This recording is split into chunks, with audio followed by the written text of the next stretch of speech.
కీర్తనల గ్రంథము 101వ అధ్యాయము. నేను కృపను గూర్చియు న్యాయమును గూర్చియు పాడెదను. యెహోవా, నిన్ను కీర్తించెదను.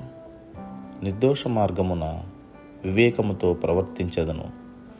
నీవు ఎప్పుడు నా యొద్దకు వచ్చెదవు?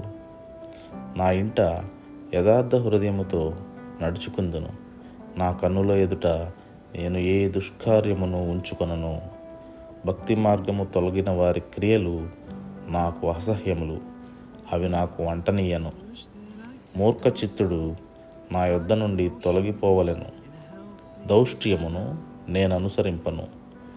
తమ పొరుగు వారిని చాటున దూషించు వారిని నేను సంహరించెదను. అహంకార దృష్టి గల వారిని, గర్వించిన హృదయము గల వారిని నేను సహింపను. నా యొద్ద నివసించున్నట్లు దేశములో నమ్మకస్తులైన వారిని నేను కనిపెట్టుచున్నాను.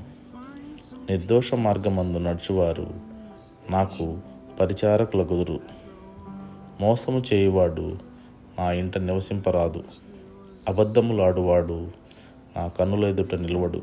యెహోవా పట్టణములో నుండి పాపం చేయువారిని అందరినీ నిర్మూలము చేయుటకై దేశమందలి భక్తిహీనులందరినీ ప్రతి ఉదయమున నేను సంహరించెదను.